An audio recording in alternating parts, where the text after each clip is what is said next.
Hi, and welcome to my video on graphing. In this video we have a few goals. We are going to review how to graph equations in slope-intercept form, in PointSlope form. We're going to review how to graph vertical lines and horizontal lines. Before we get started, let's quickly review the forms. Remember that slope-intercept form is y equals mx plus b. Recall that PointSlope form is y minus y sub 1 equals m times the quantity x minus x sub 1. Vertical lines are always in the form x equals some constant, and we'll call that constant c. And horizontal lines are always y equals some constant, and we'll call that constant k. Alright, you should have these in your notes, so if you don't already, please put them in your notes so that you've got them for quick reference. And make sure you've got some graph paper and your notebook ready to go. Let's start our first problems. Alright, we discussed that slope-intercept form should always look like y equals mx plus b. So we're going to look at 3 problems. Let me write them down for you. Alright, here are 3 problems. We're going to graph all 3 of them. The nice thing about slope-intercept form is you can quickly and easily identify the slope and y-intercept. So we're going to do that with number 1.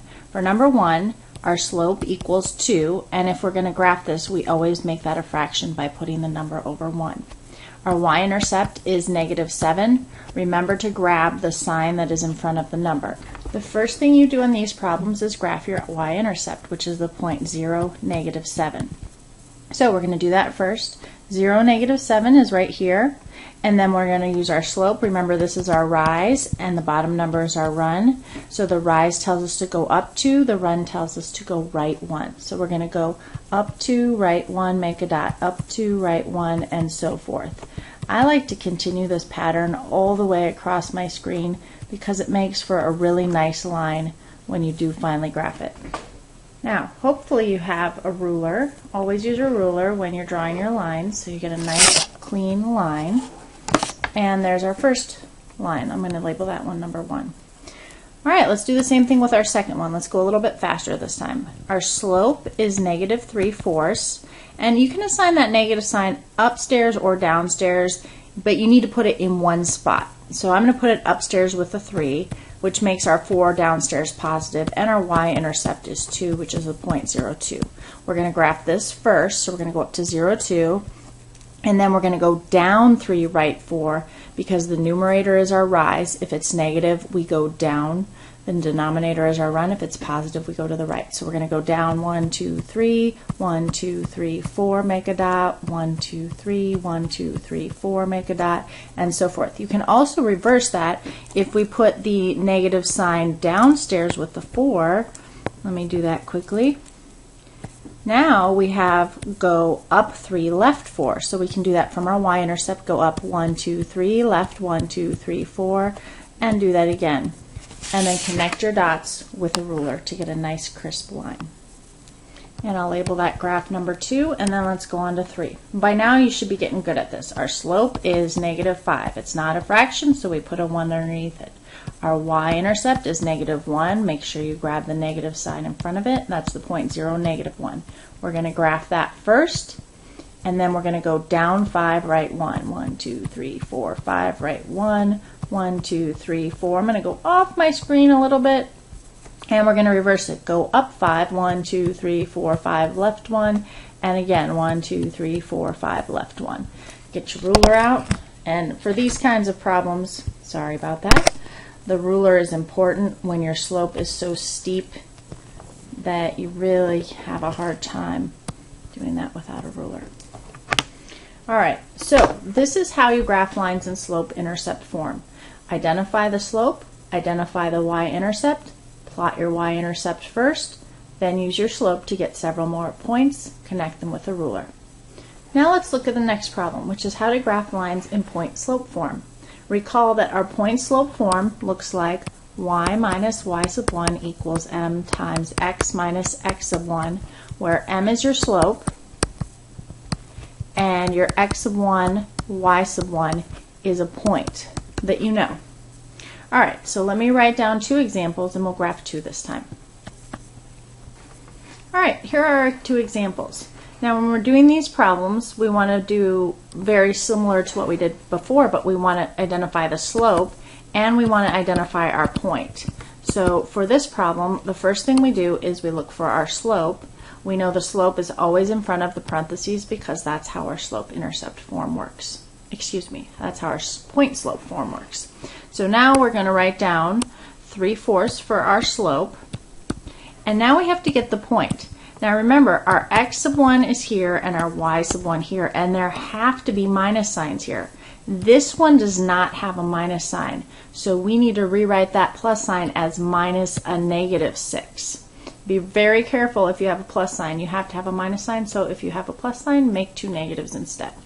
So our x sub 1 is -6, and our y sub 1 is +3. So we leave that negative sign alone. So our point is -6, 3.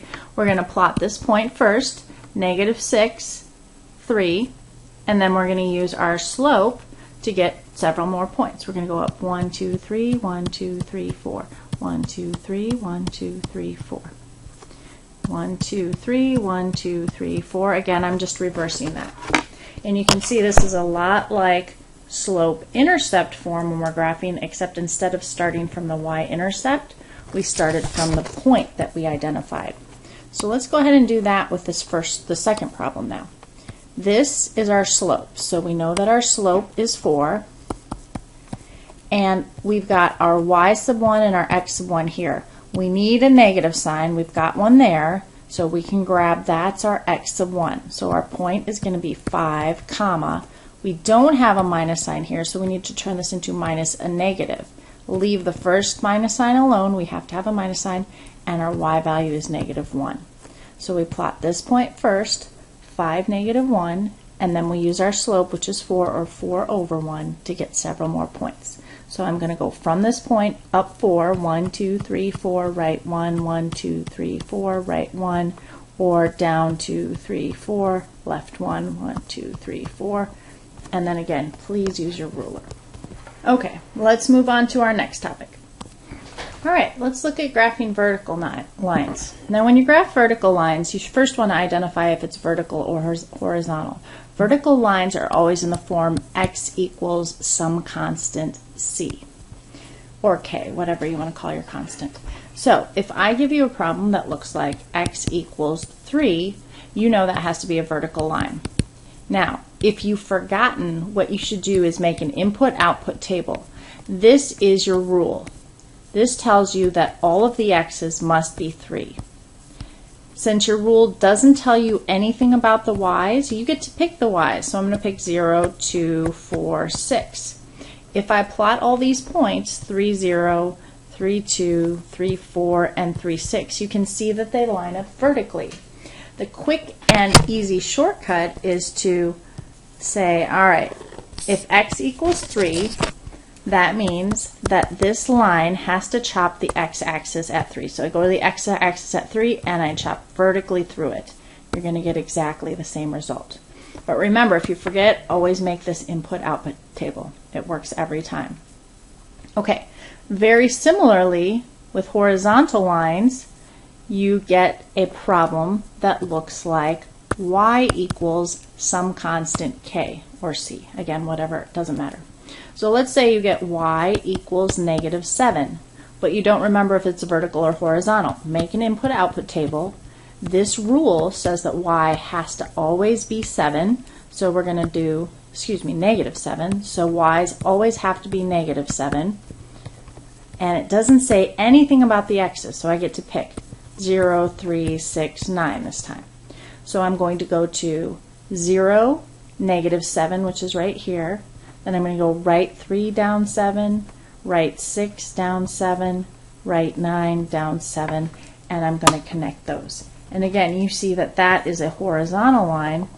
Horizontal lines always chop the y-axis. So the shortcut is to say, okay, I'm going to go down to where y equals -7, and I'm going to chop through that y-axis at -7. And that's the shortcut. But remember, again, this always works if you're having trouble. I hope this quick graph review refreshed your memory. Make sure that when you're graphing, you double check your work, and you can usually use your calculator to check your work as well.